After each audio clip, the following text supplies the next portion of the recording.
told me, hey, I got something fantastic to tell you. He said, I am affiliated with people that speak with the spirits of the dead. How would you like to talk to the spirit of your dead mother? And I was shocked. I was shocked. He said, you wouldn't be afraid of talking to the spirit of your dead mother, would you? Well, I said, I'll tell you what, I would have to give that some thought, because it's something I never thought about before in my life. Heart Research Center presents A Trip into the Supernatural with best-selling author Roger Morneau. While still a young man in the city of Montreal, Roger Morneau became involved in the worship of demons. In this two-part series, Roger gives us a first-hand account of his harrowing brush with the powers of darkness and ultimately his divine rescue. Also joining him are Cyril and Cynthia Grossi, the very couple who first pointed Roger from the darkness to the light. Conducting this exclusive interview are Dan and Karen Houghton of Heart Research Center. Let's now join the Houghtons and Roger Morneau as we together enter part one of A Trip into the Supernatural.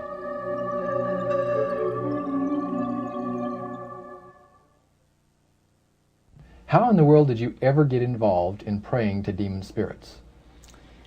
Well, when I came out of the Navy after World War II, I was looking for take up a trade in Montreal, Canada. And at that time, I ran across a fellow that had been on a particular ship with me. And he said, hey, Morneau, you're alive. How nice to meet you. He says, let's have dinner tonight. I said to my boss, can I have the evening off? Because I was the assistant to the Windsor bowling alleys and billiard, you know. It's the high-class place in Montreal where all the dress manufacturing people go and relax. So I got the evening off, and I went out. We went out and had dinner.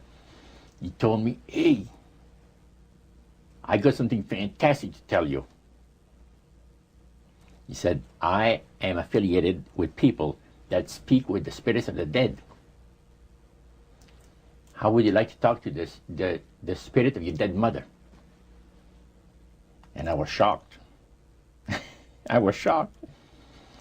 He said, you wouldn't be afraid of talking to the spirit of your dead mother, would you? Well, I said, I'll tell you what, I would have to give that some thought, because it's something I never thought about before in my life. Most of us probably haven't. A little afraid of something like that. Well, he says, you know, it's written all over your face. You're afraid of going to a seance. But he says, I know you. He says, you're going to come. And then he started to tell me how brave I was when I was aboard ship, you know, different things. He says, you're not the same man. You're changed. You're chicken. That's all I needed to hear. I said, when do we go to a seance? So one Saturday evening, we were in the place. It was the very first time. Very beautiful place. A medium was a lady. She had a gorgeous new home in Montreal. And there were about 20 invited guests there, which I was one of them. And she communicated with the spirits for different people there, and telling them what the spirit said.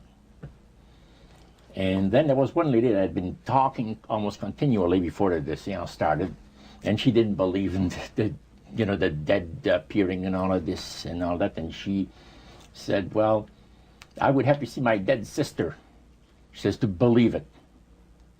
So while this the seance was going, one man said, I would like to talk to my friend that died 6 months ago, but I don't want him to appear. Just want to talk to him, because he says, I don't trust you talking to my friend for me. So the medium says, let me inquire of the spirit. Yeah, the spirit will talk with you. And that big masculine voice was heard in the place. It says, hi, Frank. It's nice of you to ask for me to talk with you. And they had a little chat.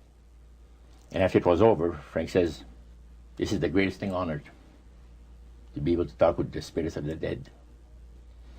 Then the medium said, we have a very special surprise tonight for you people. A spirit will manifest itself openly here in a few minutes. And it's like a big gust of wind hit the building. And right through the wall. Now the lights weren't terribly bright, but they were like living room lights. A couple of floor lamps and maybe some of these. And that translucent being seemed to come right out of the wall. How did you feel right at that moment? It's almost like my heart stopped a little bit. Okay. Very weird feeling. It was a lady in a beautiful evening gown, swirling. And she said to Mary, my dear sister, you are so wonderful to have asked for me. And Mary fainted and fell right off her chair on the floor. And a couple of guys jumped up and picked her up, and spirit gone. And that was the beginning of it. That's how you got into it. Yeah, that's the way I got into it. After a while, you see, there's something interesting about the human mind. You can adjust to an awful lot of stuff. You can adjust to a lot of things that would terrify you to begin with. After a while, they become common and ordinary. So you mean contact with the supernatural can become commonplace and ordinary and doesn't bother anybody? Yeah. In other words, the more that you do it, you're not uncomfortable. That's it's right. just not an uneasy feeling.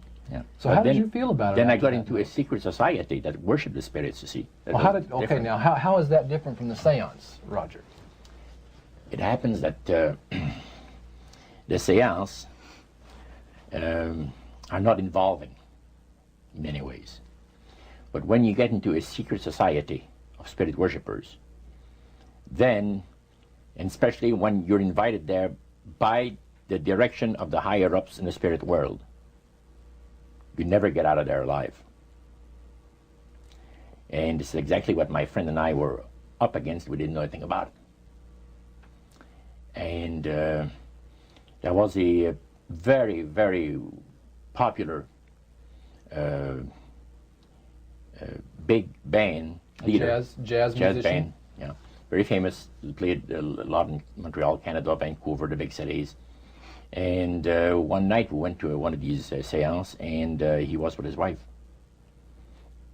Now the spirits had told him what to do. Spirit told him, there's two of these guys, give the names, and your wife will want to talk, we'll make it so that your wife will want to talk to the medium when you say that you want to go home because you're tired. As soon as you see that these guys are starting to want to leave, then leave with them at the same time. And as you get outdoors, you ask them if they're driving. They'll say, no, they're going to take the tramway a couple blocks away. Well, you invite them to get in your car with you, and that you will take them to a fancy restaurant and treat them to some good food and talk about the merchant navy. And that's what the guy did.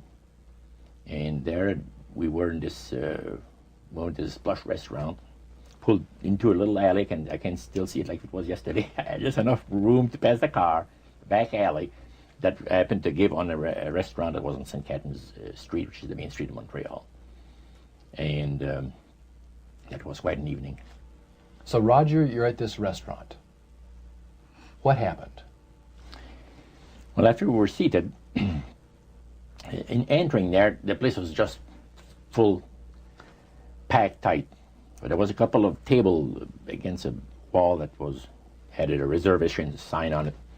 And the owner of the place recognized the band leader and came and said, good evening, and you gentlemen want a table.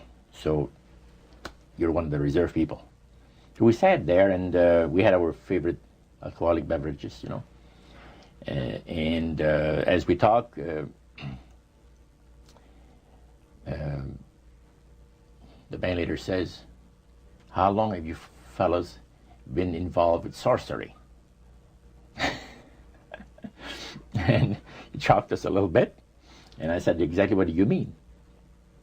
Well, he said, what you people are doing, talking to the supposed spirits of the dead. He says, this is silly.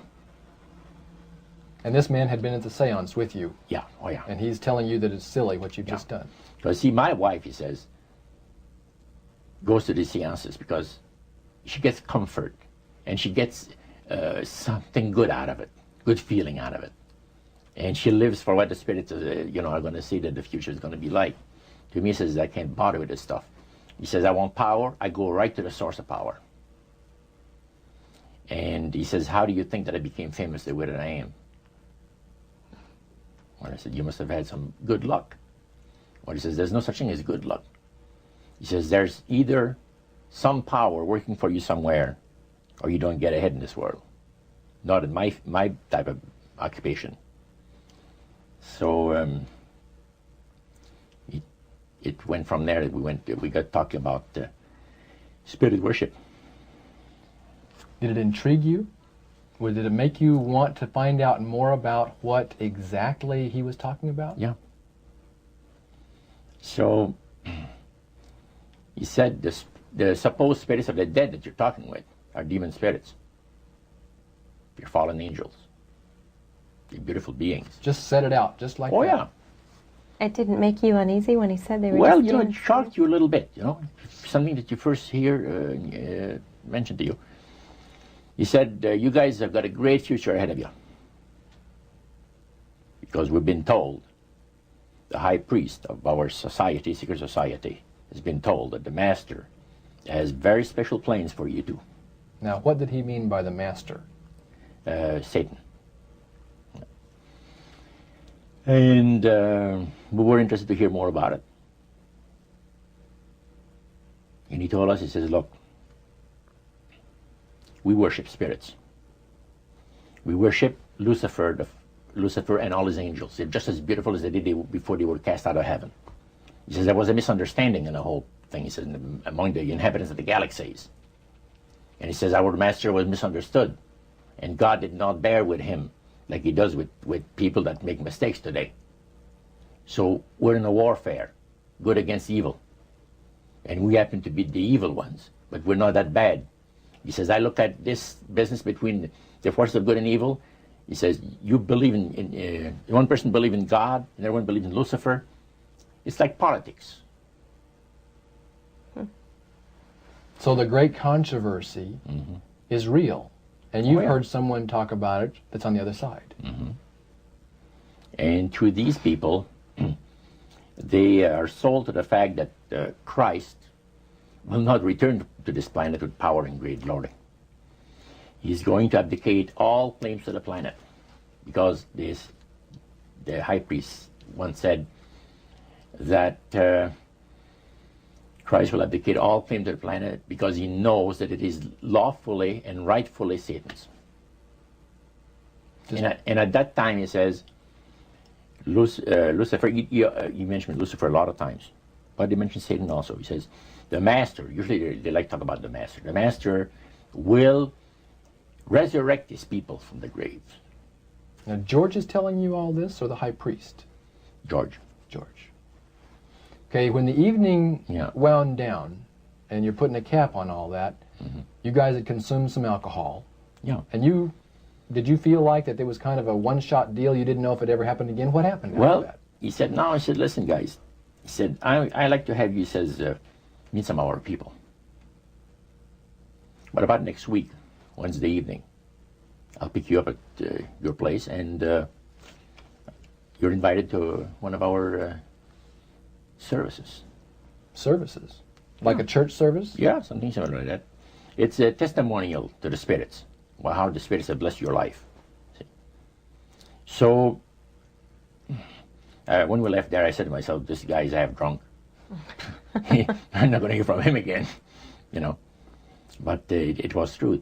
Wednesday night came, he was there with his big Lincoln, step in, and we went to one of the most beautiful area of Montreal. And the place was a mansion. Now, a mansion is usually very large. We call this a small mansion. It was beautiful. Most beautiful place. Yeah.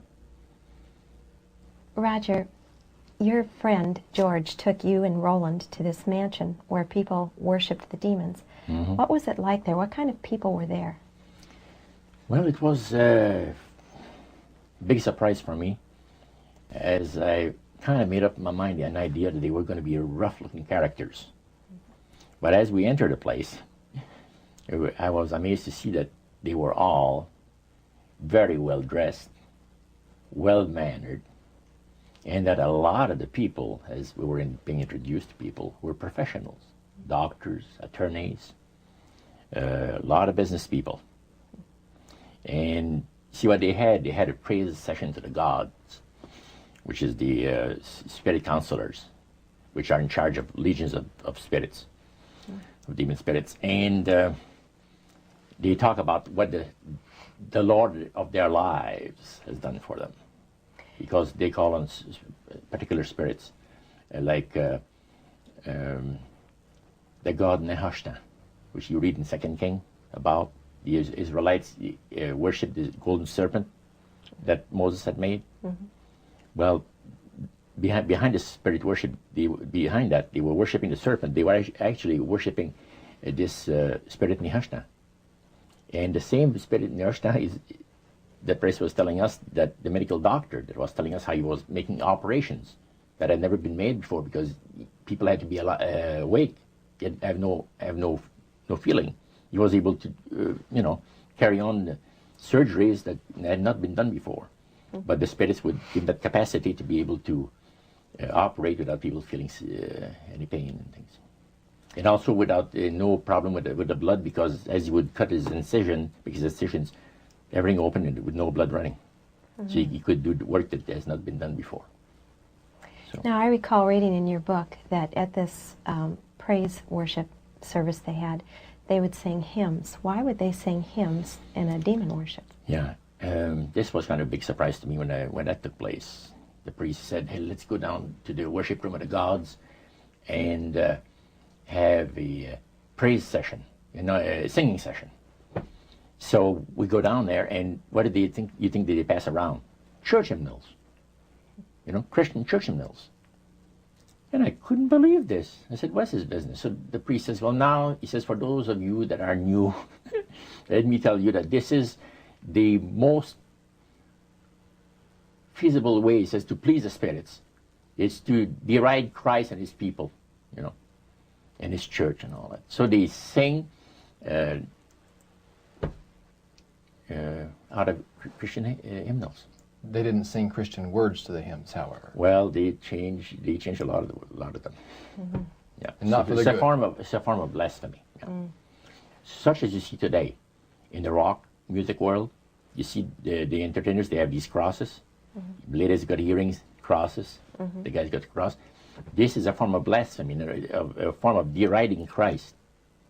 You see, mm-hmm. Spirits cause the people to do that, to find pleasure in wearing this type of emblem, which is the cross is the emblem of the crucifixion of Christ to the Christians. Mm-hmm. So what were your impressions the first time you went down into that worship room?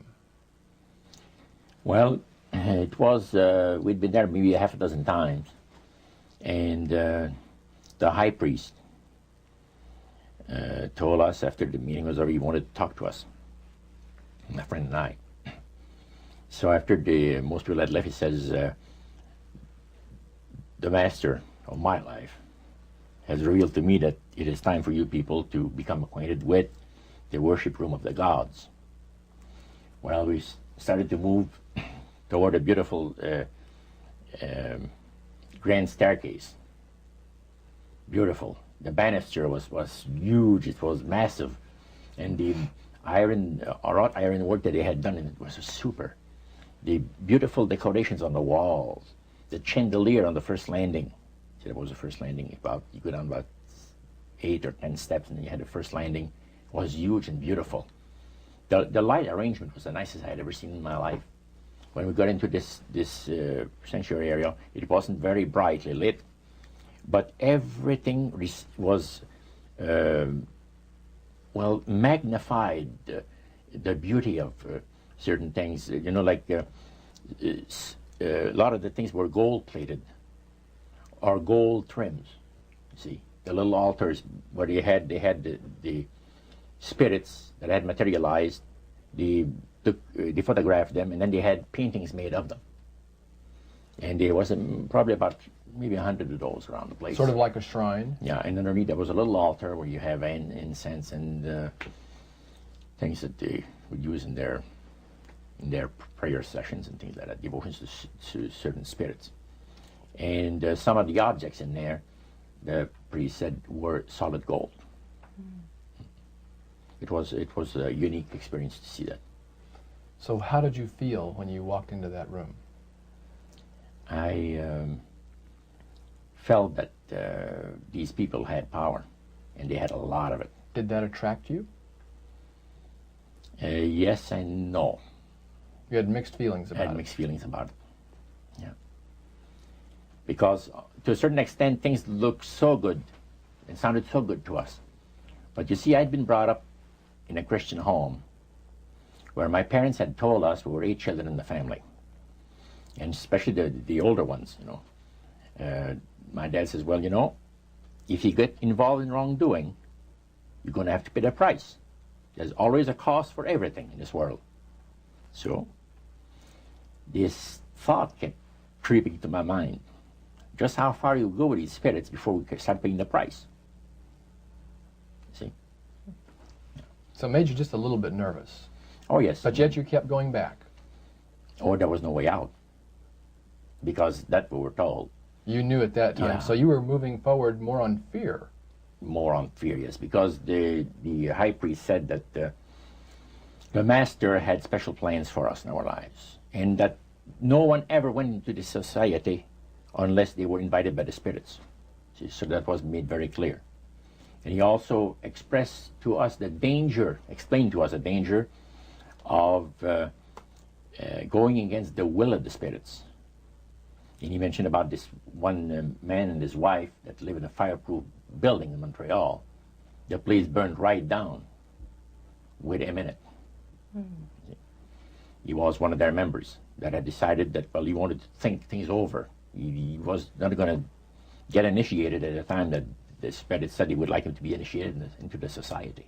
So in reality, Roger, you were chosen by high-powered demon spirits to be a part of their human, special, privileged group. You see, these people in Montreal, the society, like the priest mentioned, there's thousands of spirit worshippers in only different societies of spirit worshippers in this world. But he says we are the elite. We know the real truth about the master and his angels. And they are not hideous-looking beings. They are gorgeous creatures. And from the paintings that they had on the wall of the walls of that worship room, they were unique beings. Especially there was a painting full length painting of the fallen Lucifer above his altar, and that was very fascinating because he looked like a man of great intellect, high forehead, the way that he looked with his eyes, the way he had the eyes looking. It gave you a depth of perception of somebody that is very, very knowledgeable and powerful. Yeah. So Roger, this high priest that you talked about, he is the one that ushered you down into the worship room. Was he also the one that led out in the praise sessions that you talked about? Yes, and he had an assistant also, another priest. Okay. Now, when you would go to these praise sessions, what kinds of things happened at those sessions? Well, there's a lot of success stories. Positive mental attitude kinds of things? Well, yes, a lot of success stories. The masters has done this for me and that for me. I remember one lumber dealer, he had like half a dozen different operations in the province of Quebec, and everything that he touched seemed to turn to money. You know? And he was telling about it. And then there's this other person that was a clairvoyant that would work only for the wealthy people, only for the super wealthy. He says, I have the know-how, they have the means, let them pay. So he advised in business transactions. They would come to him and say, listen, I look at this deal that I might get, this factory or whatever it is, because this person was interested in industrial real estate, see. And he would talk to the spirit, and then the spirit was audible to him. See, you could hear the spirit talk to him, but the man did not hear. So the spirit was telling the clairvoyant what, well, he called himself an astrologer, reading the moons and the stars, and Now, what was the term you used for his title, this man? Clairvoyant. Clairvoyant. Oh, clairvoyant. Clairvoyant. Okay. Yes, and it was interesting. This person stood up and says, I had a nice little experience last week. And he says, the masters, he says, they take care of you. This lady and her husband brought him, to this astrologer, a bundle of money. They said, this is the deal that you... And he works at only on percentages. Only on percentages. He doesn't work for set amounts of money. Only percentages of what the people are going to make. So he said, they brought me a substantial amount of money. And they were very happy with it, and I thought it was very reasonable. But then my guide, spirit, says, ask them when they're going to give you the other $1,700 that is really yours. And he says to the folks, I would like to know now, before we leave here, when will you have the $1,700 to give me? That makes up my part of, rightful part of the deal. The wife fainted, and the husband says, we'll have the money for you within 24 hours. So that was this type of priest. So he was thanking the demons for helping him to know that. Oh, yeah. Mm-hmm. Even spirits, yeah. At what point did this demon worship start to affect you personally, Roger?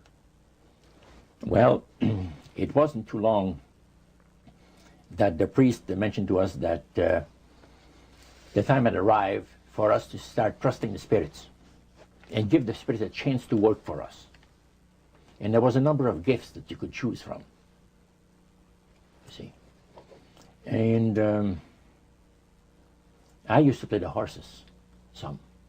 Not knowledgeable at all. I used to go to those bookies, play the horse every so often. But I said, hey, I would like to be able to, for the spirit to instruct me on the numbers and the name of the horses that's going to win, at Belmont or some other racetracks like that. Make myself a little money. So the priest says, it'll be given you.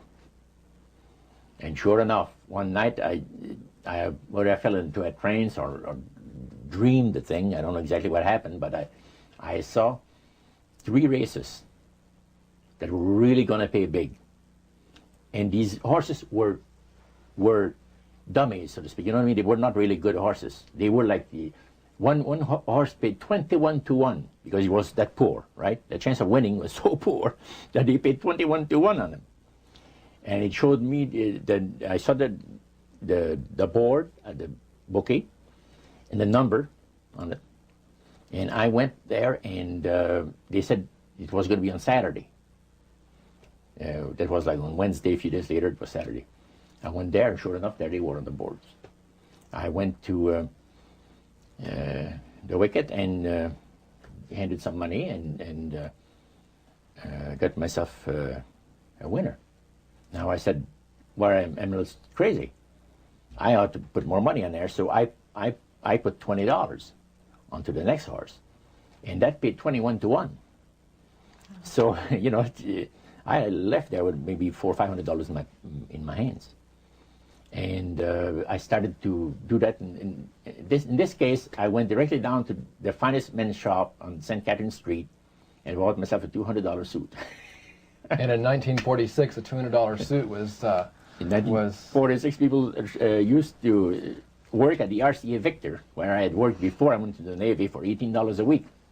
Mm-hmm. And the good earners were $75 to $50 to $75 per week, for labor. So the demon spirits looked on you so favorably, they began to help you win in your gambling. Then I went to other bookies, you see. And one day, I am told of the man at the cage where you do your bet. He says, my boss would like to talk to you. And he said, you go right through that door over there. Oh, sure. So I know the guy says, come on in. The guy's sitting behind a big desk, smoking the big cigar. So he says, you're Roger. I says, yeah. He got up and walked around me. He said, you don't look that smart. I said, what, sir? You don't look that smart.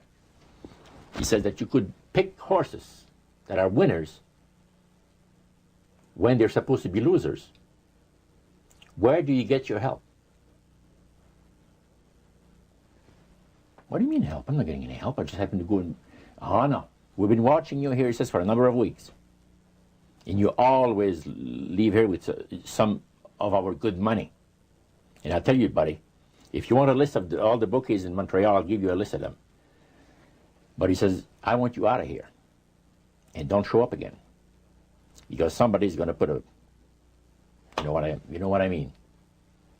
I said, okay, sir, I won't be back again. So it's a tough business to be in gambling. So even with the Spirit's help, it was tough. Yeah.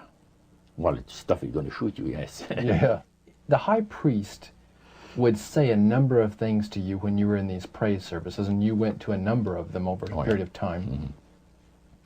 Talked about the issues of the great conflict. You've already touched on that a little bit. I want you to follow up on that a little bit more, Roger. Some of the things that you wrote in your book, Trip into the Supernatural, sounds a whole lot like what we as Christians today know as the Great Controversy. Mm-hmm. What were some of the things that he told you there? Well, he says that there's a great controversy going on between the force of good and evil, between Christ and Satan. And they always praise the great master, Satan, as a super intelligent being that he is, beautiful to behold, and if he ever appears to you, you won't be able to look upon him because it'll be too bright. It'll just ruin your vision. The high priest said he was in Chicago, and the Spirit appeared to him and said, Morneau and his buddy, George, has invited them to the service, and the fellow that is in charge while you're away says that he's going to wreck all the work that the spirits have done for the last few years to get these people into the society. So the high priest, which is in Chicago, picks up the phone and calls, and the Spirit appeared to him, and he said the angel was so bright that he could not look upon him. And he says after he picked up the phone to dial, he couldn't dial the phone because of the fact that his vision was so terribly blurred by the light, the beautiful light of the bright being.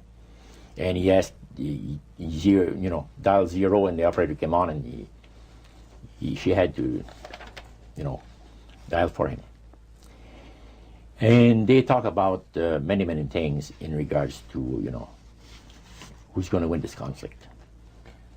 Any discussion about fire and brimstone?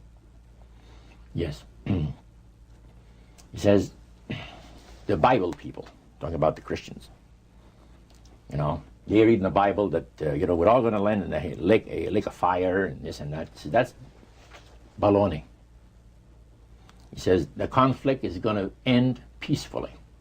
Christ is going to realize that he might as well abdicate the rights of this planet, take his few people on with him to his planet in the center of the galaxies, and we will be left with a master who will resurrect all his people that will be as numerous as the sand of the sea. See? And the master will rule forever and ever and ever. A happy people. And he named some of the people that's going to be there. I don't want to mention the names because they're known to history. Yeah. So that was quite impressive. Did you always feel, Roger, that these people were telling the truth? Oh yes, yeah. Yeah, they really had things down straight. But I was not satisfied with the answers. And there was something, and I understand now it was the Spirit of God saying, hold back, fellow. Hold back. And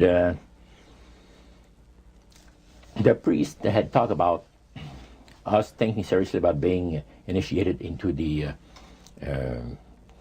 cult. Right. So they let you come to sort of take a look-see, but you can't go back for several months. Oh yeah, it's not a matter of whether you're going to be initiated or not. It's when. Okay. You see? So they begin to press you for a commitment.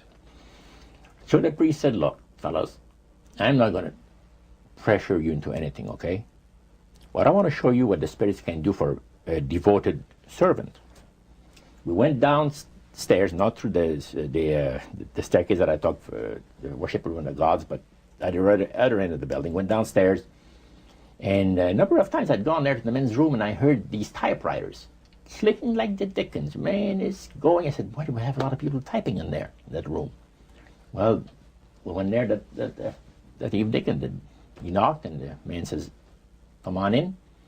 And there was all those typewriters moving along by themselves, typing at the speed that I'd never seen before. And not only that, the high priest says, I want to show you something clever. So he says, follow me. So we went around the table. There was like 2 long tables, and they had about 10 typewriters. And he says, now notice that the typewriter types to the right, then doesn't go back. It types back to the left. Isn't that something? I had never heard of things like that before. He said the spirits are doing the work. And he introduced us to the man.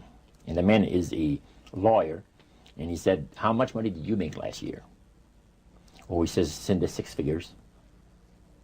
You see? So this lawyer had a business in the building that housed the worship room. Oh, yeah. And he had a whole room full of typewriters. Yeah. And he put paper in there, and demons That's typed. all he did. Put typewriter paper in there. It was And what came out? What was it that came out? different briefs for court cases. And so he would sell these to people? Oh yeah, Okay. he had this service to the legal profession, And the high priest was the showing... United States and Canada. So the high priest was showing you this to give you an idea about the kinds of blessings that you would That's receive? right. Yeah.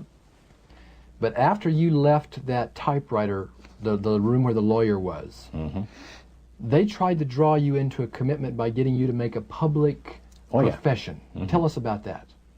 Well, they have a super beautiful resort in the Laurentian Mountains, which is north of Montreal, north of Saint Agathe. Saint Agathe is a famous name there in Montreal.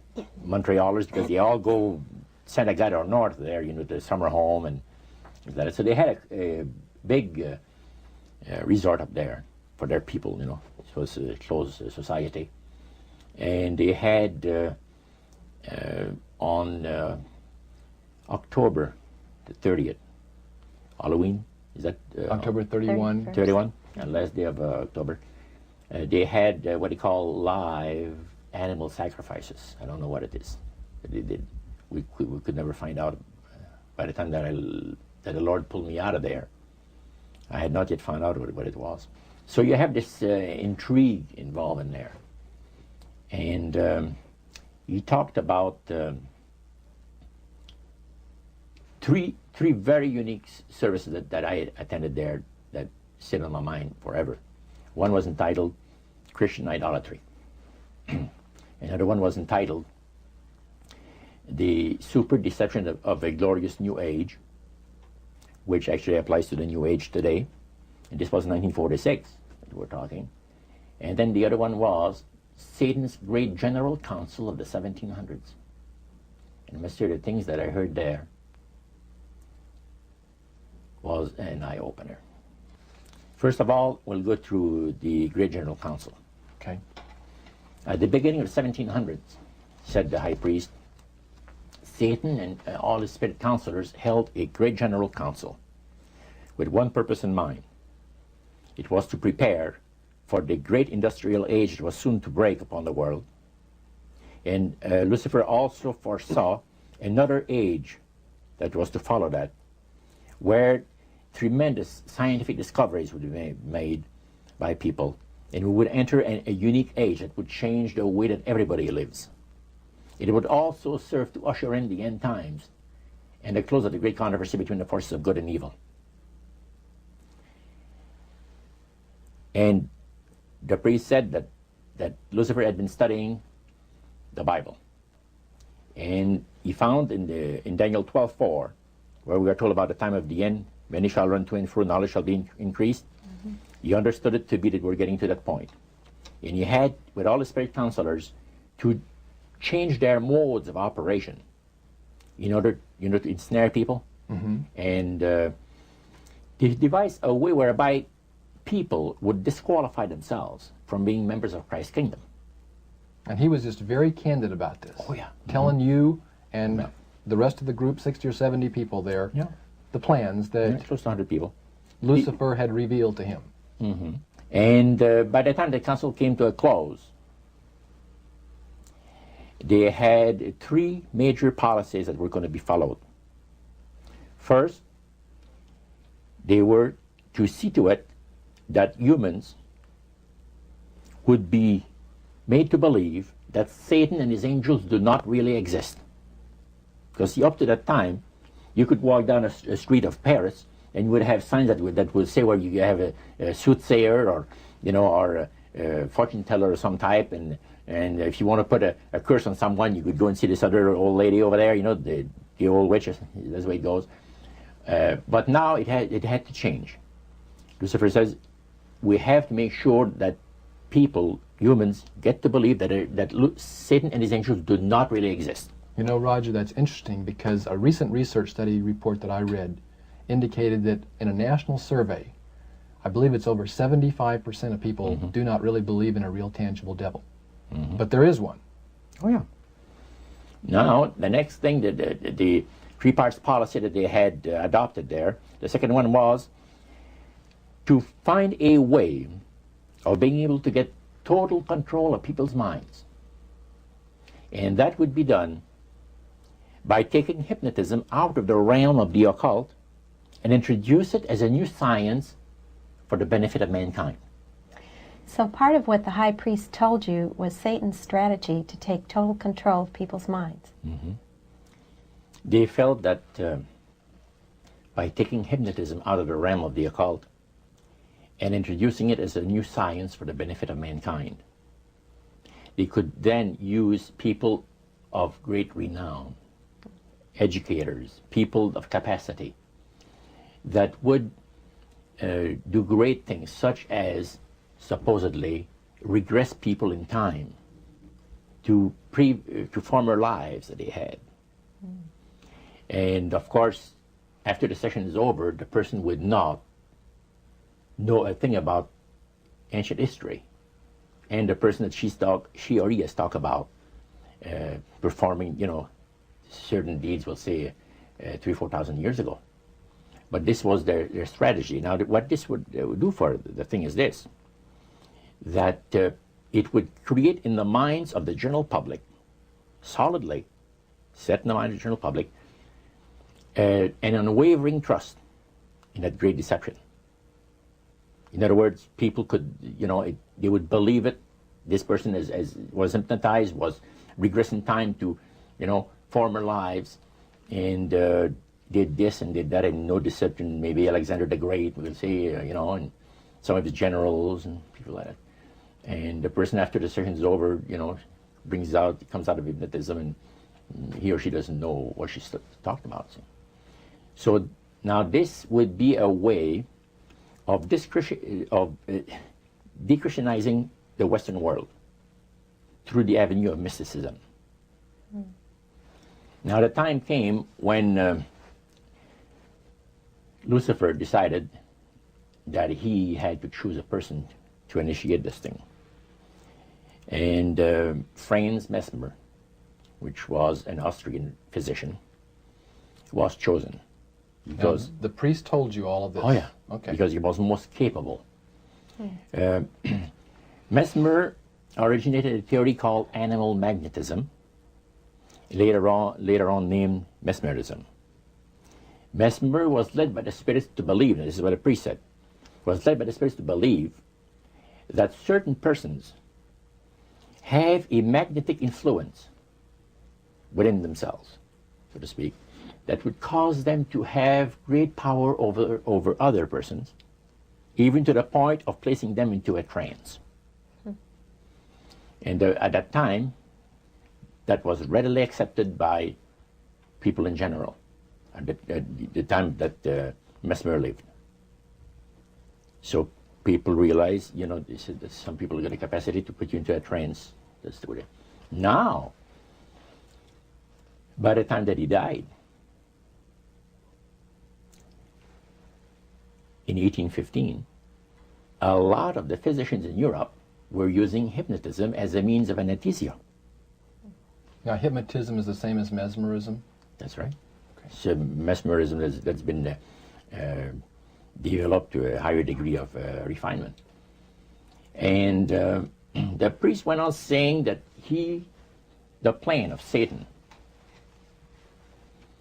to deceive the human family this way, he says is the most intriguing thing to his mind. And he went on saying how it was going to be brought about. He said that a fellow by the name of Darwin and another fellow by the name of Thomas Henry Huxley would be used by the spirits because in their childhood they had been hypnotized by medical doctors. And they figured that they would be real good subjects to lead the people into this belief that they had, that Satan wanted to bring into people's lives. Now, what were those 3 points again, Roger?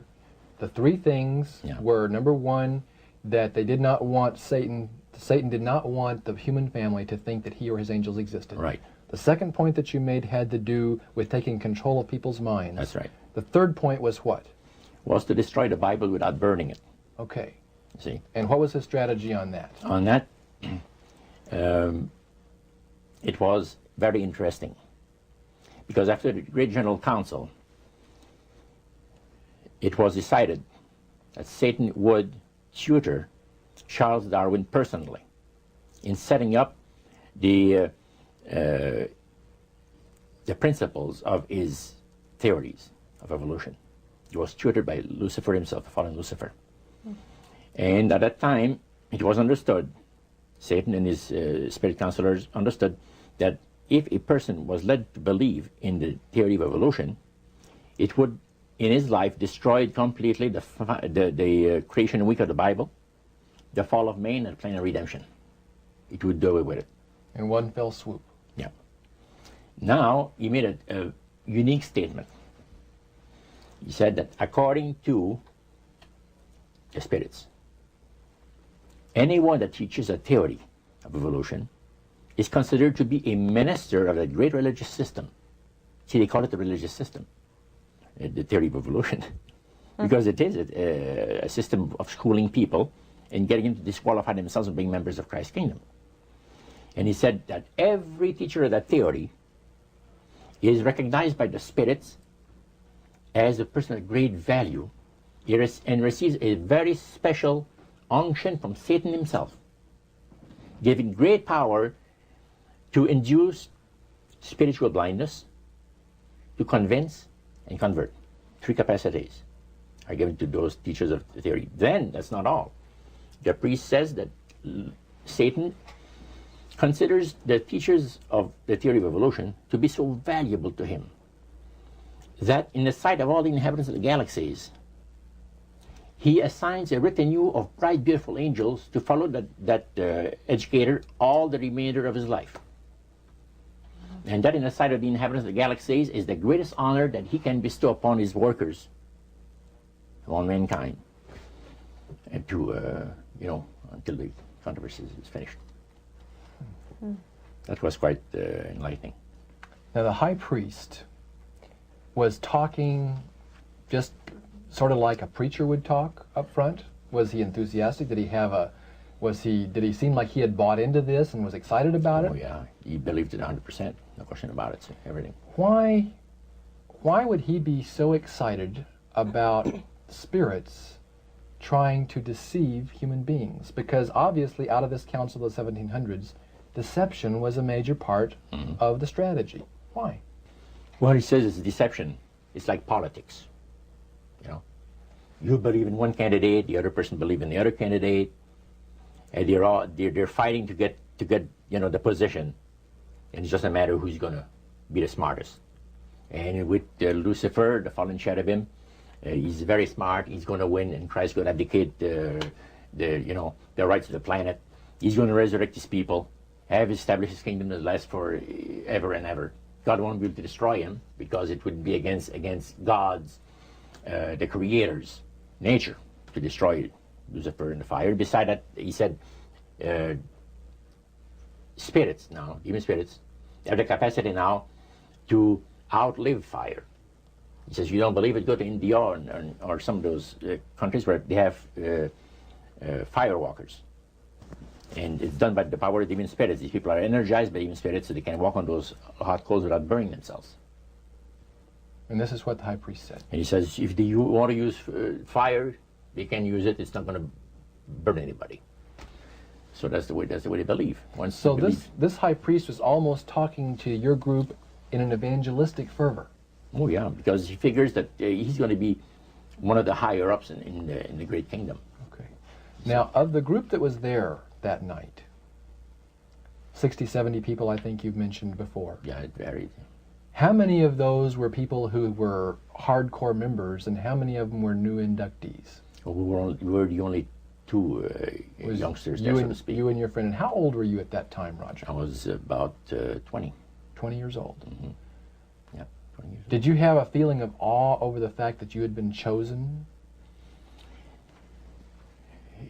Yes, in a way. And then I got thinking about this. When am I going to have to pay the price? The cost. My parents had brought me up like this. If you get involved with evil, you're going to reap what you sowed. So you want to be upright in life. And if you associate with evildoers, they'll probably land you in jail or somewhere else that you wouldn't want to be. So there's always a price to be paid. So you had that little something maybe instilled by your mother and father a long time ago that kept you from making that full commitment. Now, one of the things that really amazed me and shocked me and made me sick at heart is when the priests talk about Christian idolatry. What is Christian idolatry? The priest mentioned that word. Yeah. Tell us what he said, Roger. He said that Christian idolatry is the most grandiose or great deception that has ever been brought upon the human family, upon mankind. And he says, and he boasted, that demon spirits are continually defiling Christian churches through the avenue of necromancy by using a form of spirit worship that involves hundreds of millions of Christians into idolatry without their being aware of it. Now, what is necromancy? Describe or define necromancy for me. Their belief, popular belief of necromancy, is to conjure the spirits of the dead. So that you can speak with someone who has died. Right. Like the seance that you originally went to was the practice of necromancy. Now, the priest says that this super deception is brought about in only one way.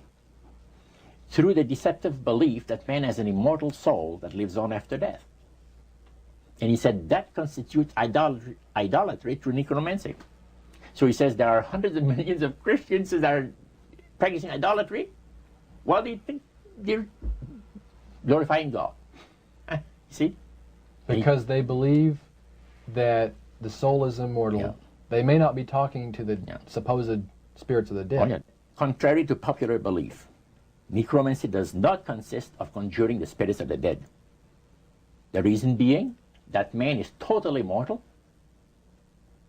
and does not possess an immortal soul. So who are they talking to? He says the friendly demon spirits that have always found over the centuries great delight in impersonating in apparitions departed loved ones and persons of great renown. Now, friendly demon spirits. Friendly demon spirits. Are there more than one kind of demon spirits, Roger? Well, there's three main divisions, and then there's divisions within those divisions. You have the friendly demon spirits that seem to have the finesse and the refinement, and they're not upset about what happened when they were thrown out of heaven. from what I gather. Then you have the warriors. They like to bring misery and destruction in the lives of people. Then you have the oppressors. The oppressors are the real wicked spirits that hate God with all of their, the Creator with all of their might, you know. So he went on explaining. He says, now, necromancy is in reality a belief, a religious belief. People believe that the dead have entered into a higher state of existence than they had when they were alive. Also that they are in a position and have the capacity to help the living here on earth. See? Then he said, he says, this is where things get really interesting. He said, according to the great master, a person does not have to supposedly call upon the spirits of the dead to receive help, you see, to be involved in necromancy. All he needs to do is to believe in life after death. Because he said, necromancy is the belief that man is human, as a human being, as an immortal soul. So anybody that believes that man has an immortal soul is involved in necromancy. It's that simple. That's the way he explained it.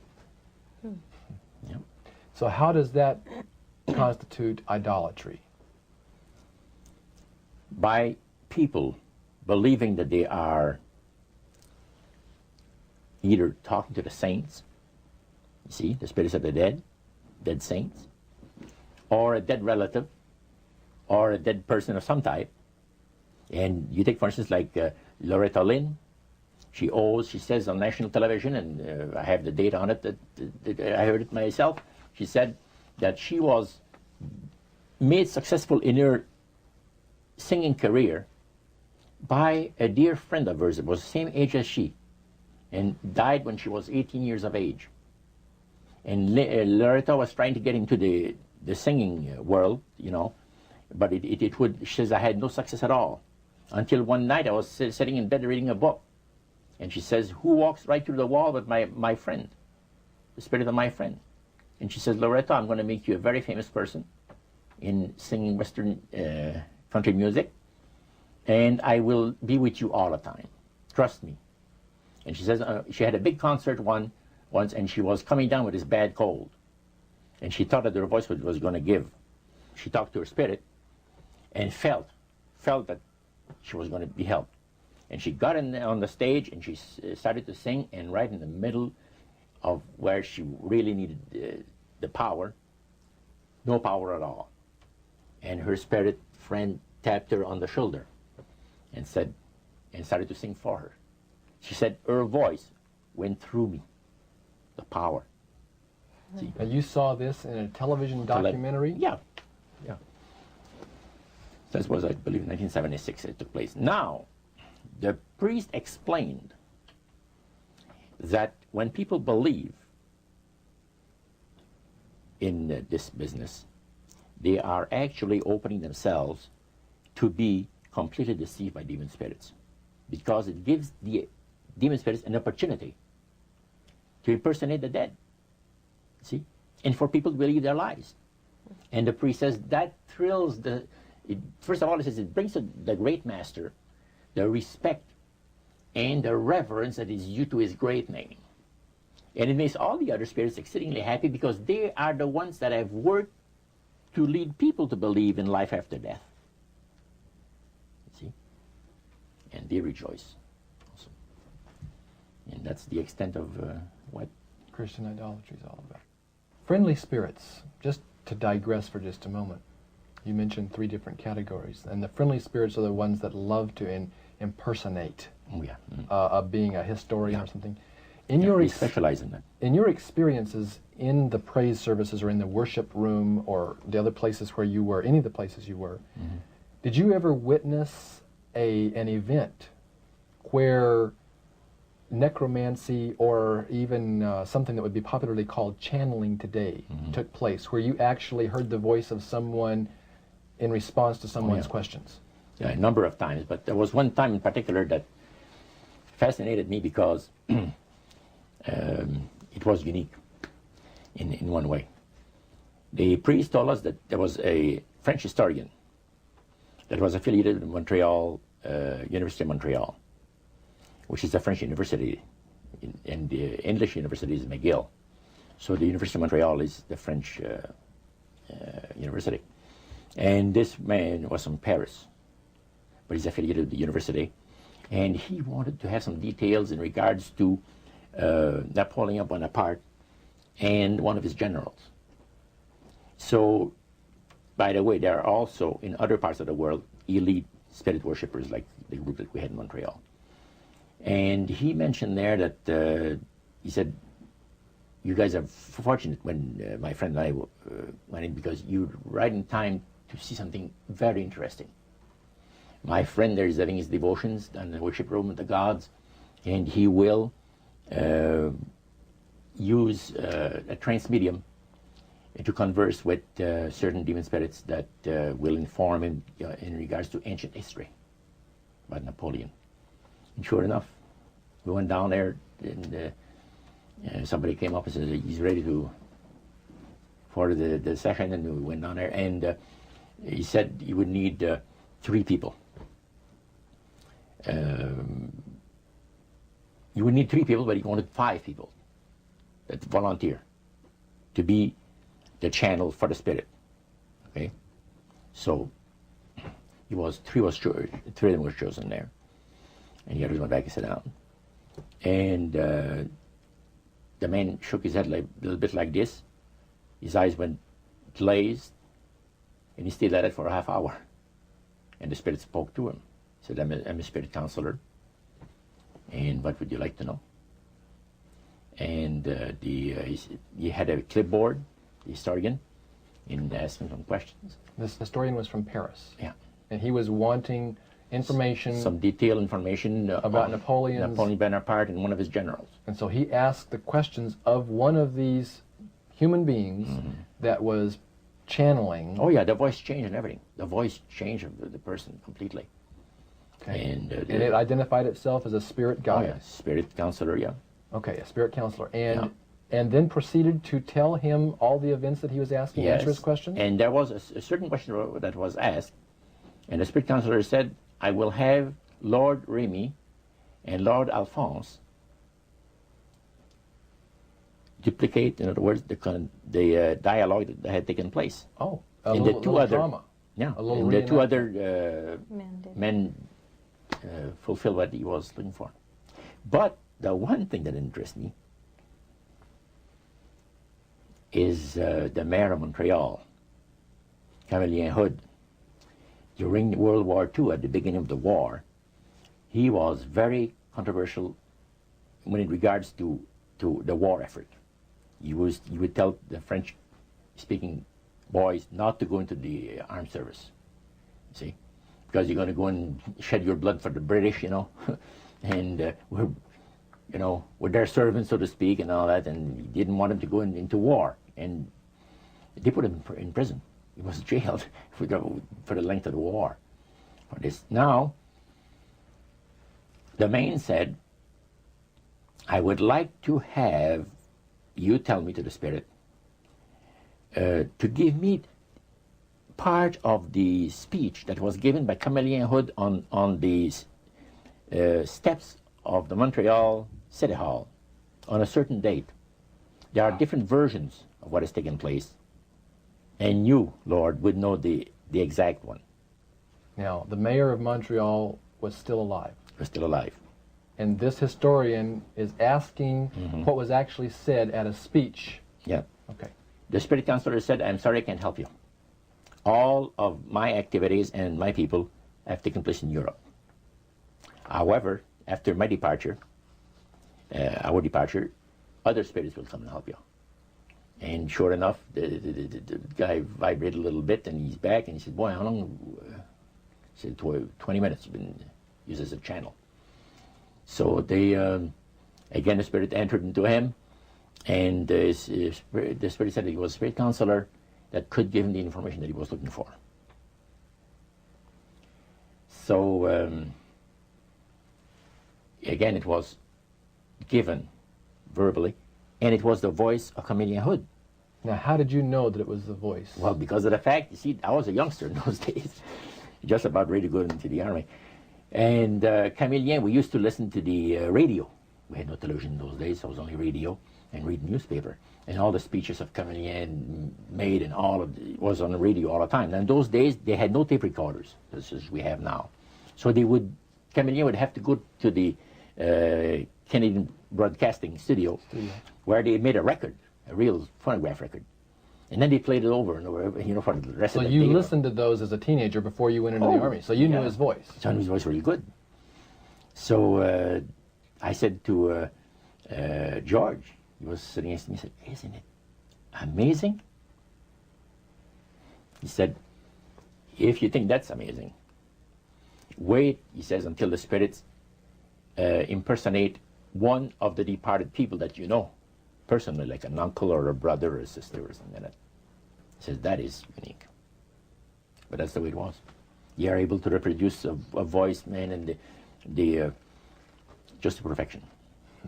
The spirits are exceedingly proud of this, because, and this also was right up my alley. The priest said that as the times on this planet gets more and more difficult, and calamities of all kinds are striking the planet more and more frequently, demon spirits are going to impress people with the importance of Sunday sacredness. Roger, when I was a teenager back in the 1970s, I remember a song that came out talking about the age of Aquarius. Mm-hmm. And since then, we've seen the development of the New Age, and I wondered if back when you were involved in spirit worship, if they talked about New Age at all. Oh yes, it was a big thing that was coming up. One of the major deceptions of the last days. And the priest told us, we talked quite a while, and then he said, "Could I have a little bit more of your time? I want to do something very fascinating." He says, "The grain plain, the master's grain plain, for harvesting the nations, for harvesting the multitudes of the earth into his cause, just before the close of the great controversy between the forces of good and evil." So we continued, after we expressed ourselves that we're deeply interested to know more about the activities of the spirits. And he said, it's going to be done in a unique manner. This grand plan is going to take people are going to eat the stuff. Because he says demon spirits will declare themselves to be inhabitants of far distant planets in the galaxies that are coming to warn the inhabitants of planet Earth of the impending destruction of the planet, unless something seriously proper is done to avoid it.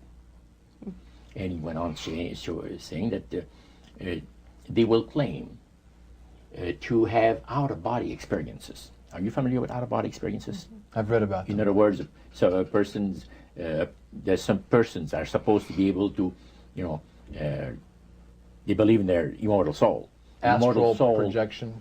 Yes, right. Goes into different parts of the world and sees things and come back, and then they write all about it. I've heard of that. So, due to the fact that the millions of the earth people believe in people having an immortal soul, he says it'd be readily accepted when the spirits will, through a trance medium, converse with influential people of the land. You see.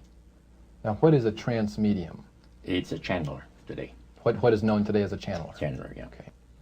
Okay. Shirley MacLaine's experience of getting involved with spiritism and with the supposed inhabitants of far distant planets in the galaxies. I taped the whole thing. It's 3 hours. And you were hearing the fulfillment of what Exactly. this high priest had said Yeah. 45 years ago. Yeah, exactly. So he went on explaining about the fact that the spirits will show themselves willing to give valuable guidance that will not only help people avoid the destruction of the planet, but it would cause it to enter into a higher state of existence.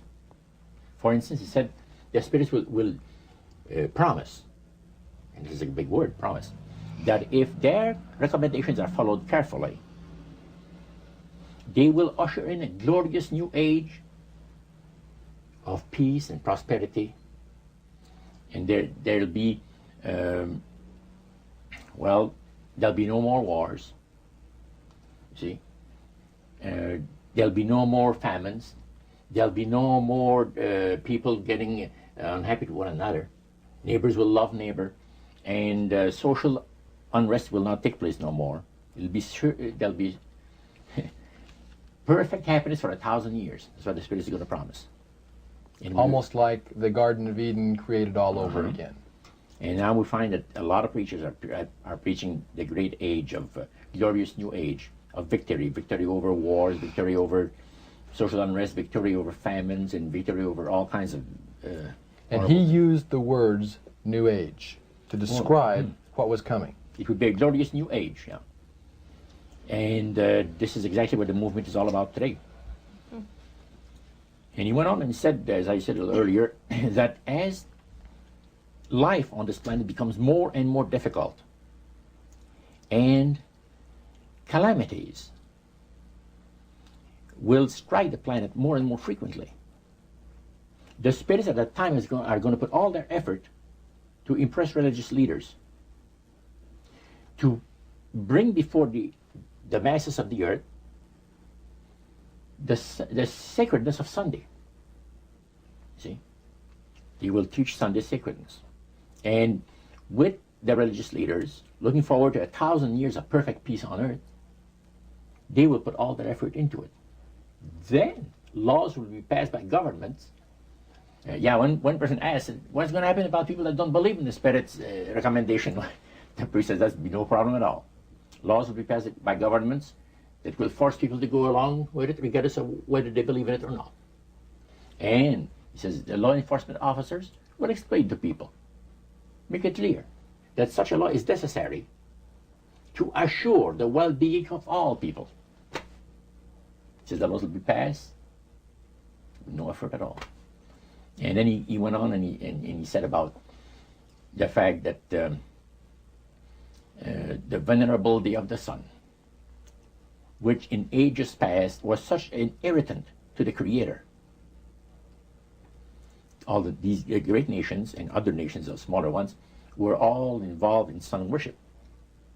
And in those centuries, the Creator found that teaching of worship of the sun to be a terrible irritant.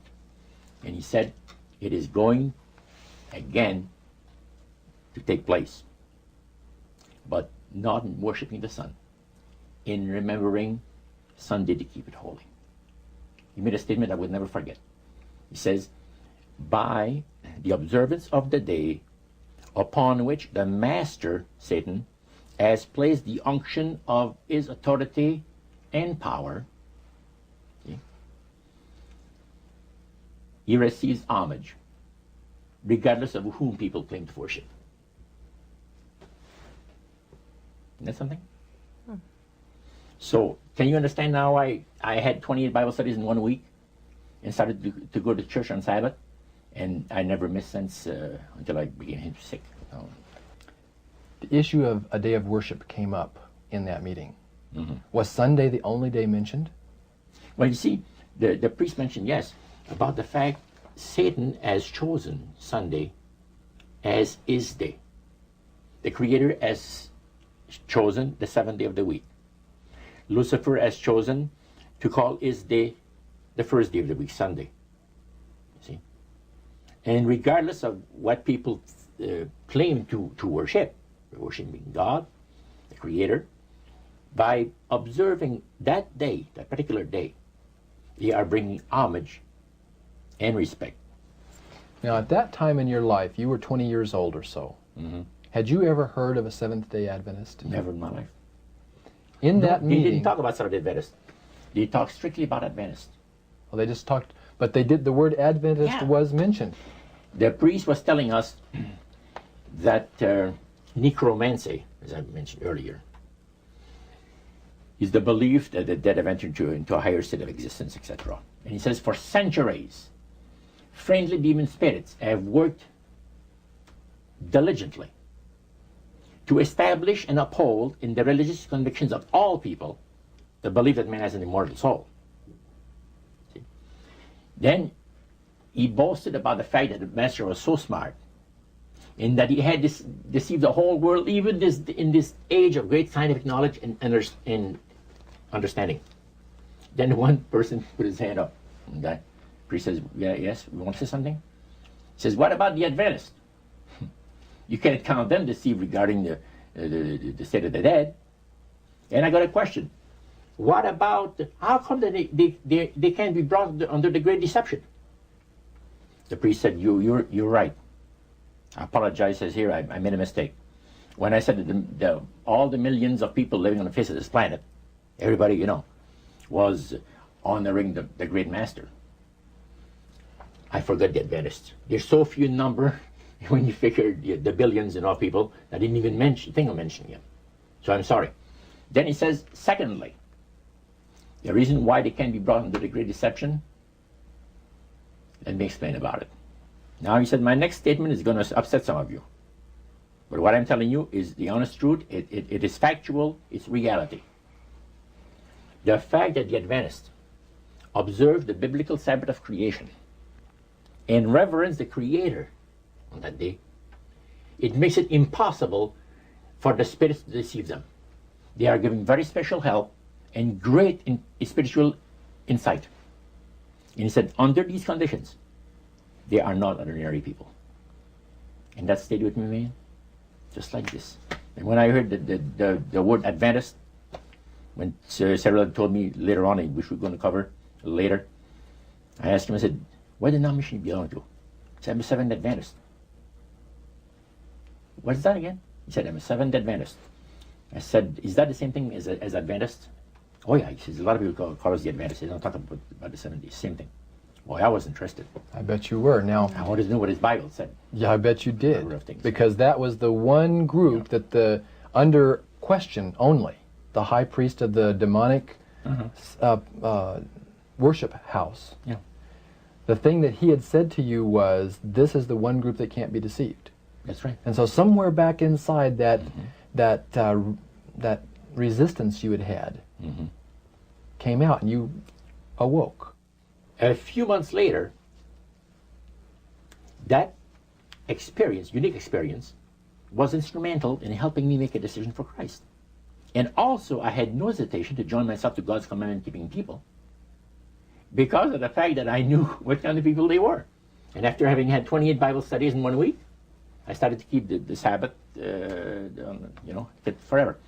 But you see, the time that I had these Bible studies, 4 hours per evening, we started at 7 o'clock and finished at 11 o'clock at night. We had those Bible studies similar to what you showed me the other day, that you have in your pocket. The Bible studies were about an hour. There were questions, and then you looked at the verses that they gave you in the Bible, and you had your answer. It was so fantastic. And the Spirit of God was really ministering to me the graces of redemption. Every moment of all those Bible studies was precious. Precious, precious, precious. Roger, at that time, your major language was French. You did not speak English, and all of this happened in the French language in Montreal. How long after you became a Seventh-day Adventist, or after you learned of Seventh-day Adventists, did you read the book Great Controversy by Ellen White? Well, I joined the church. I first had a Bible studies in October of 46. In April of 47, I was baptized into the church. In September of that year, Hilda and I got married. And the French church in Montreal gave us, as a wedding gift, the Conflict of the Ages series. And I had not read the Great Controversy up to then. But then you read it. Yeah. And what went through your mind when you read the book Great Controversy, thinking back on the experience you'd had maybe just a year or so before? That's right. What went through your mind? This person is inspired. This person has got knowledge that nobody else has on the face of the earth, except, the Spiritists that I was mentioning, because it's so unique. Well, I find it very remarkable that they were willing to share the strategy that Satan is working on with this group. Of course, their plan was that it would never get out. That's right. Under seal of death. That's right. Their plan is that you don't have to worry about saying anything about the Great Master. Because as soon as anybody strays some, the spirits will tell the high priest right away what's taking place. They did with my Bible study by Wednesday night. I studied on Monday and Tuesday. By Wednesday night, spirit counselor appeared to the high priest and says, you have one of your defectors. He says, that Morneau guy, you're going to get rid of him. Because he's out there studying the Bible with the Adventists, the people that the master hates most on the face of the earth. And the high priest almost had a heart attack. Because he said, I kind of like you. He said, that's what he told my friend. Because I didn't see him after that. But he told my friend to try to convince me to go back, to spirit worship. Roger, you were 72 hours away from making a full commitment to the elite spirit worship. Mm-hmm. How did God rescue you at that strategic moment? Well, I'll tell you, I should really go back a couple of weeks in time. As the high priest had talked to us about the advantage of getting initiated in the society on the 31st of October, that night I came home, went to bed, and I couldn't sleep till about 3 o'clock in the morning. Because I had all of this experience of the supernatural that I'd gone through for so many months now, and my Catholic upbringing that I've had, and questions about God. Now I knew there's a God, because the Spiritist made me well aware of that. But I was in a state of terrible unrest. I could not have slept. And without even giving it a thought, somehow, I said, as I was laying on my bed, I said, if there's a God up there that cares for me, help me. That's all I said. Next thing I knew, the alarm clock rang. It was 6:30. It was time for me to get up and go to work. At that time, I had changed employment. I had taken a course in embroidery for the manufacturers of ladies' dresses in Montreal. There's embroidery companies that makes all this, the piping and sequins work and all of this, fancy designs, sure, ladies' dresses. And that's where I was working at the time. You were just 72 hours away, as Karen mentioned a moment ago. You had prayed, without even realizing what you were doing. God was about to rescue you in a very special way. Tell us about that. What happened that Monday morning? Well, let's go back to the Friday. Okay. Previous to that. I was working for a Jewish firm. And the bosses, one kept the Sabbath, and the other didn't. And Harry, which was the one that didn't, as I was going out to have my cigarette at the afternoon break, he said, Roger, when you come back in, come into my office, I want to talk to you. I said, okay. I came back in, and he said, close the door. I closed the door. He said, I want you to do me a favor. Oh? What do you mean? Well, I'll tell you what. He said, you notice yesterday or a couple of days ago, there was a fellow here that I showed around the shop. And, yeah, I said, yes. Well, he's going to be starting to work here Monday. And he's not just an average guy. He's a Christian, but keeps the Bible Sabbath. I said, go over that again? He says, yes, like the Jewish people, he keeps the 7-day Sabbath. Saturday is the 7th day of the week. Well, I said, let me tell you, sir, the nuns have told us that there's been a mistake made in the calendar, that actually what shows to be Sunday is the 7th day of the week. Oh, no, he says, there wasn't no mistake made in the calendar, he says. Saturday is the 7th day of the week, like you see it on your calendar, and he says it never was changed. And Sunday is the first day of the week. Oh, and I said, that's interesting. I said, I'm going to have to go to the library and check this out. Oh, you don't have to, he says. He pulled out his desk drawer open, pulls out his big dictionary, and he looks up Saturday. And it said the 7th day of the week. And he looked at it on Sunday, and he said the first day of the week. Okay. Well, I said, that's pretty interesting. Now, here's what I'd like you to do for me. I'd like you to, first of all, I'm going to have this man work next to you, on the machine next to you. And don't tell him that I want to know what denomination he belongs to. You got to be very tactful. You have all the time in the world, even if it takes a month, he says. He says, I tell you what, he says, it's the craziest thing. He says that I've been thinking about this guy, and I can't get him out of my mind. about this, the fact he's a Christian and keeps the seventh-day Sabbath, keeps the Bible Sabbath. And he said, I got more important things to think about than stuff like that. So he said, I want to find out what denomination he belongs to, and I just did. I said, why didn't you ask him? Well, he said, no, we didn't do that. That's too personal. Okay. So he wanted you to ask him and find out for him. Find out and not let him know that the boss was interested to know. So Monday morning came, and the new fellow came in, and the boss introduced him to the people. There was about maybe 50 people working in that plant. And he said, Cyril's an accomplished embroiderer, and we'll be very happy to have him here with us, and made a little speech.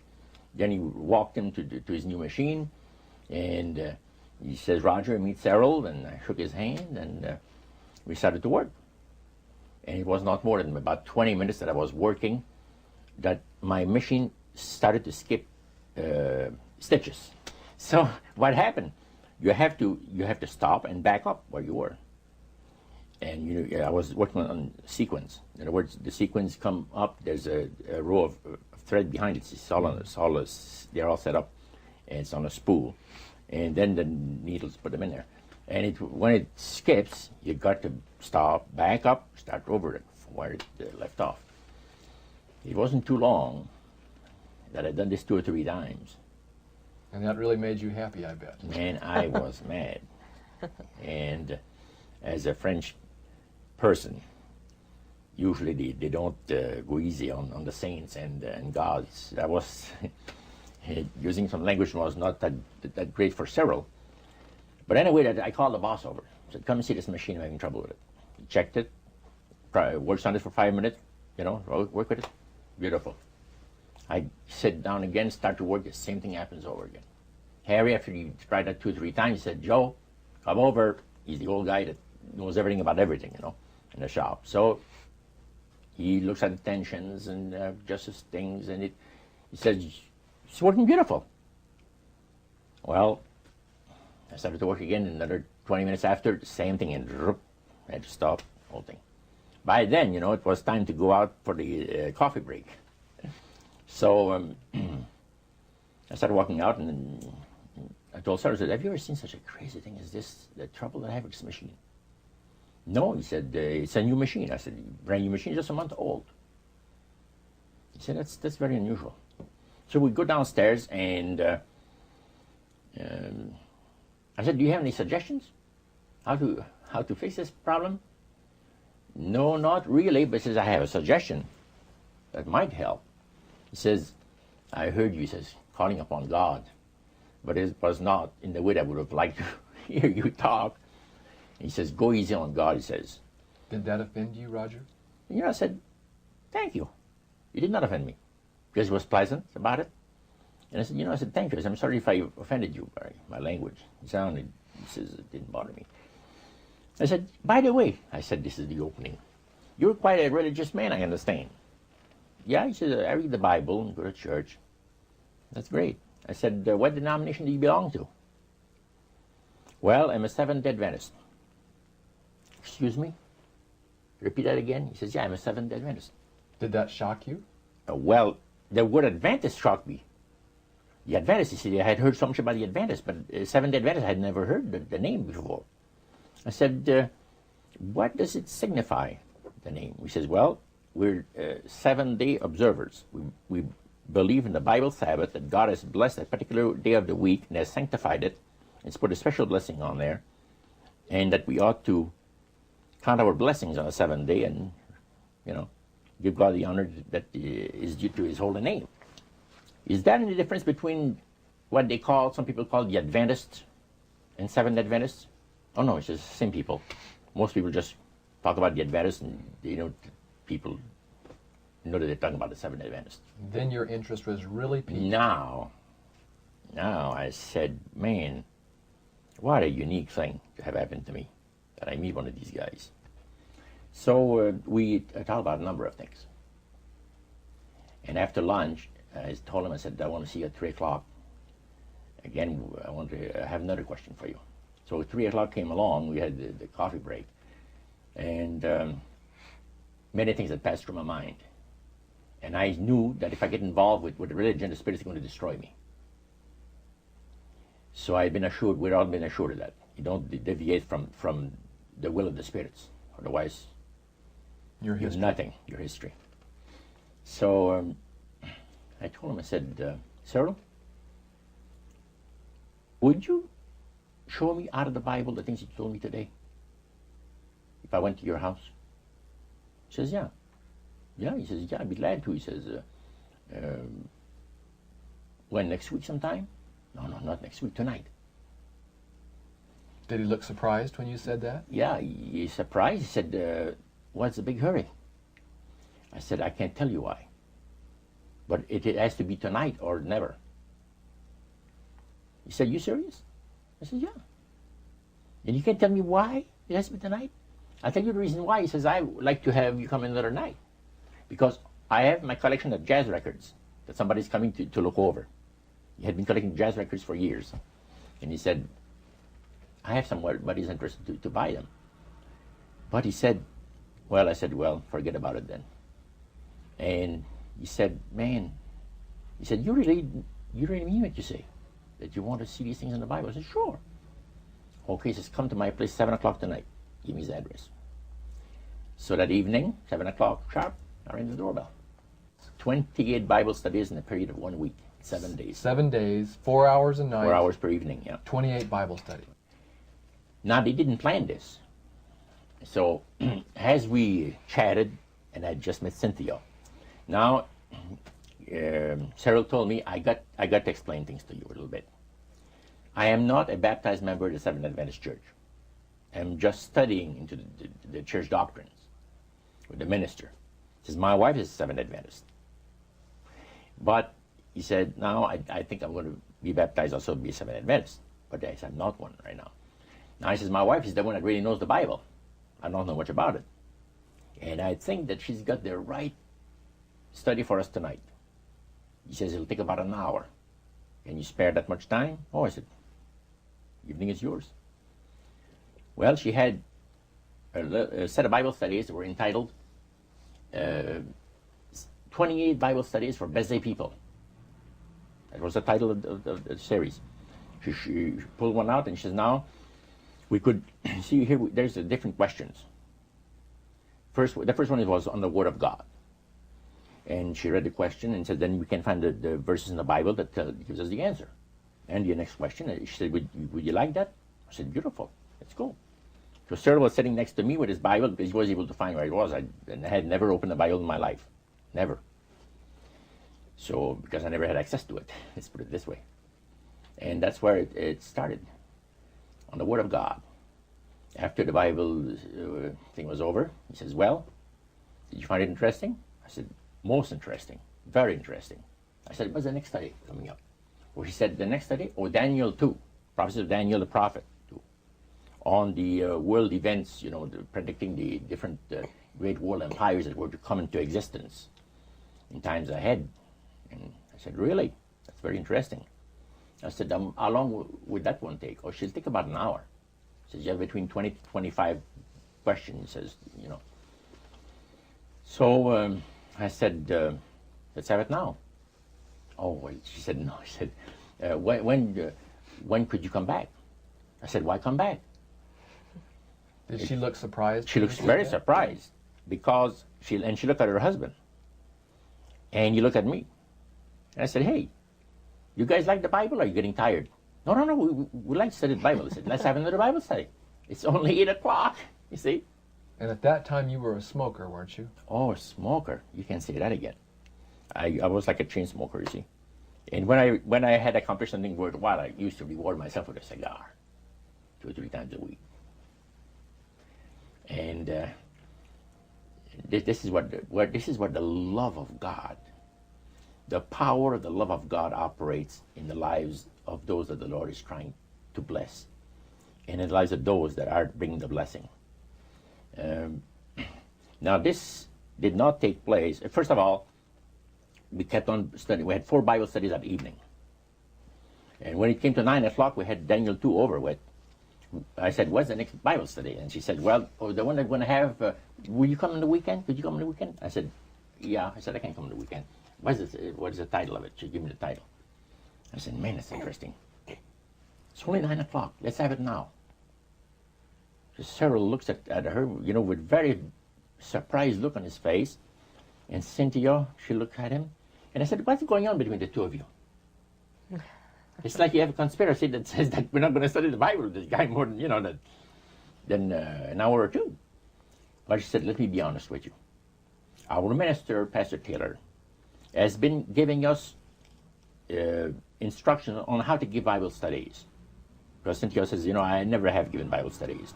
And we really wanted to know how to give Bible studies to people that ask us the reason of the hope that is in us. And he's told us exactly how to do it. You have one Bible study per week. If the people are exceedingly interested, you could have one in the middle of the week, another one. But never more than that. And she says, we've already passed our quota. So the reason, Roger, for their hesitancy was not the fact that you were blowing smoke in their face. Oh, no. It was because they were trying to follow the instructions that their pastor had given, and you were asking them to break all those rules. That's right. Do you think they could sense your urgency? Sarah and Cynthia told me later, yes. They said there's something very unusual about this man, Cynthia told her husband, because they went to get water, and to get me a glass of water, and she went in the kitchen to get something else, whatever it is, and she said, what do you think of him? And Cyril said, there's something very unusual about this man. He said, you want to study the Bible? Let's study the Bible.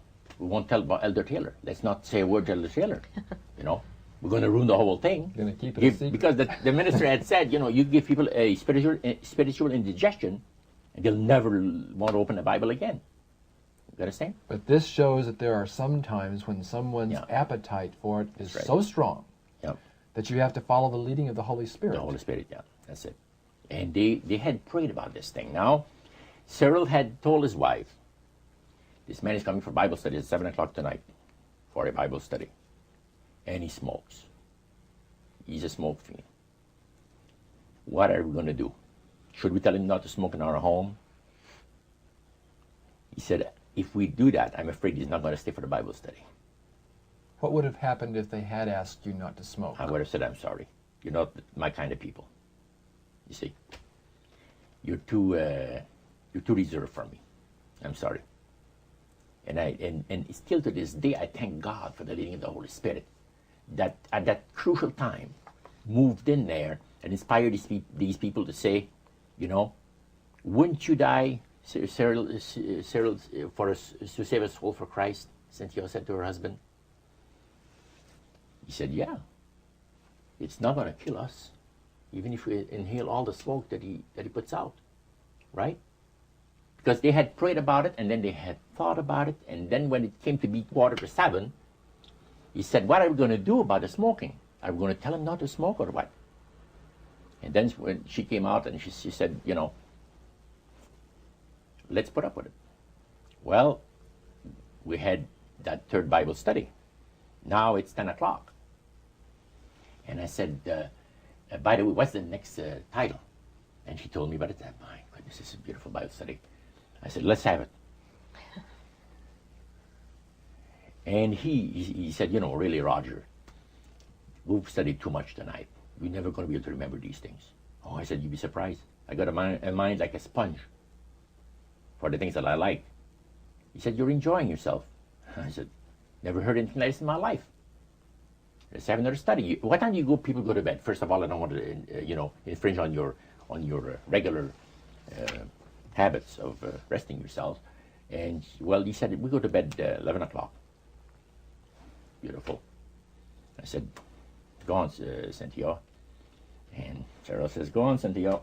And we had another Bible study. Now the Bible studies are over. And I said to myself, if I'm still alive, I want to be here tomorrow night.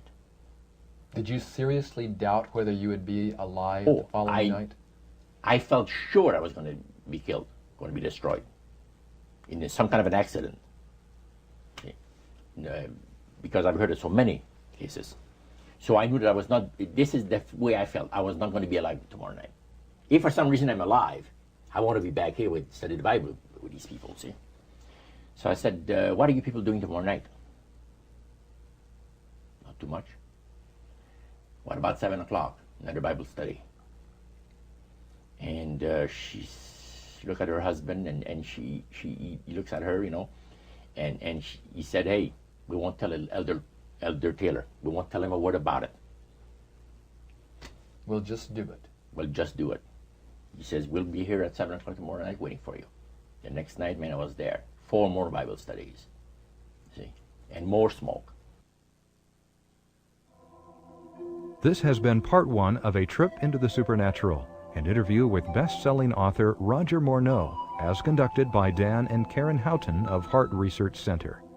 The conclusion of this exclusive interview is contained in part 2.